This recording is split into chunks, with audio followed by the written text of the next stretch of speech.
Sois le bienvenu. On se retrouve aujourd'hui pour calculer les puissances d'une matrice.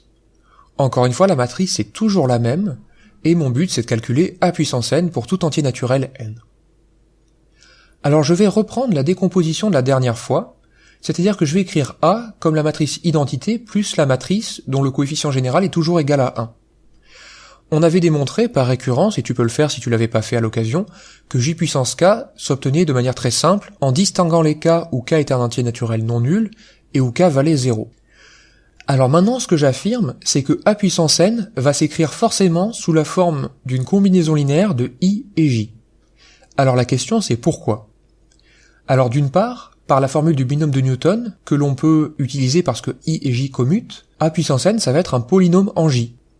Sauf que d'après le calcul qu'on a réalisé sur j puissance k, tous les termes en j puissance k, dès que k est plus grand que 2, peuvent s'exprimer comme un multiple de j.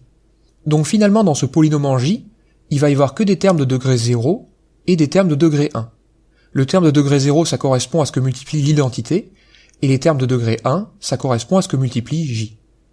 Donc je peux bien écrire a puissance n sous la forme an fois i plus bn fois j. Donc là j'ai utilisé le résultat de la formule du binôme de Newton, mais j'ai pas envie de me taper le calcul avec les coefficients binomiaux. On va essayer de contourner ce truc-là. Maintenant, j'ai envie de parler des coefficients an et bn, mais j'aimerais bien dire qu'ils sont uniques avant, parce que s'ils sont pas uniques, je peux pas vraiment en parler. Il s'avère que i et j forment une famille libre de M de R, puisqu'en fait, ces deux matrices ne sont pas multiples l'une de l'autre, et donc finalement, le couple an-bn, il est unique. Donc ce que je vais faire, c'est que je vais définir ainsi, de suite, an et bn. Et en fait, an et bn vont correspondre aux coefficients dans la combinaison linéaire de a puissance n lorsque je l'exprime comme quelque chose fois i plus quelque chose fois j. Alors on s'est peut-être un peu éloigné du but initial, mais mon but, si je récapitule, c'est d'expliciter le terme général de ces suites. Si j'arrive à calculer an et à calculer bn, j'ai terminé. Ce que je vais commencer par faire, c'est identifier les premiers termes de ces suites-là. Alors il s'avère que a puissance 0, c'est l'identité, et donc je peux l'exprimer comme 1 fois i plus 0 fois j, ce qui me donne a0 égale 1 et b0 égale 0.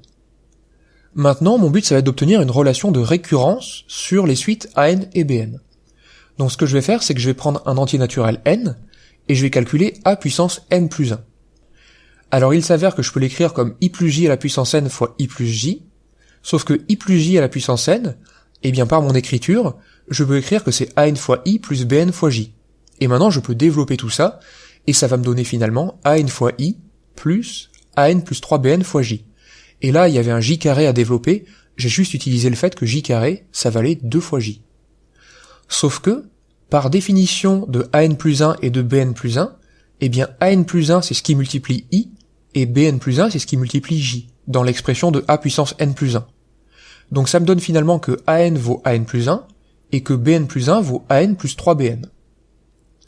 Alors en fait, il y a une de ces relations que je peux exploiter extrêmement simplement, c'est que an, visiblement, elle est constante, vu que deux termes consécutifs sont forcément égaux, et comme le premier terme de cette suite vaut 1, eh bien an c'est la suite constante égale à 1.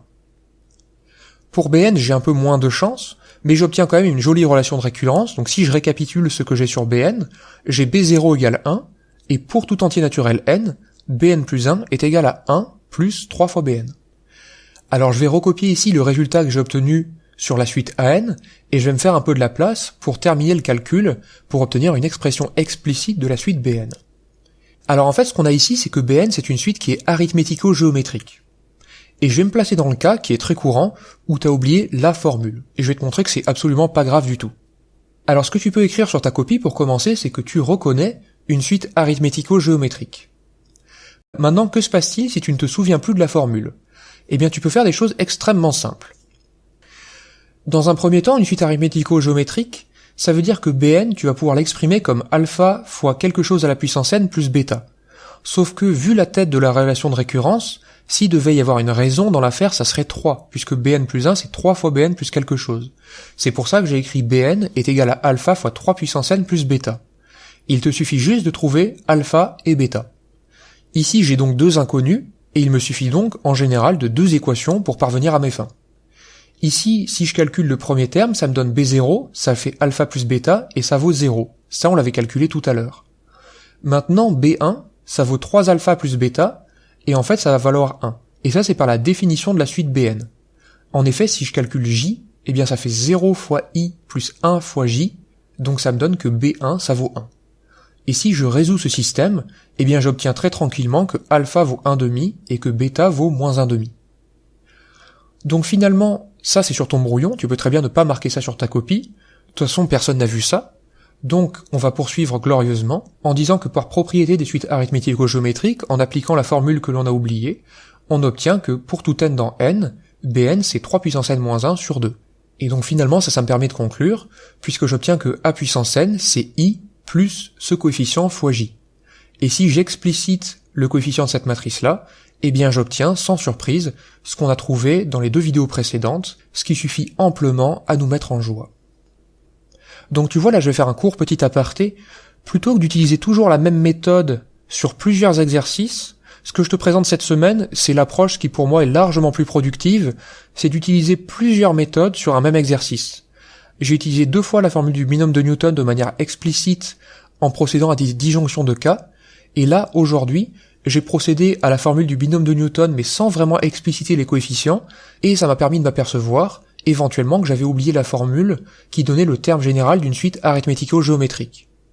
Donc tu vois, dans mes révisions de calcul de puissance énième d'une matrice, ici tu vois que j'ai pu réviser les suites, et tu verras demain, encore une fois, que je vais employer une toute autre méthode pour calculer à nouveau la puissance énième de cette matrice. En tout cas, j'espère que cette vidéo t'a plu, et je te retrouve demain justement pour calculer encore une fois a puissance n, cette fois avec un peu d'arithmétique. En attendant, je te souhaite une excellente journée, et je te dis à la prochaine.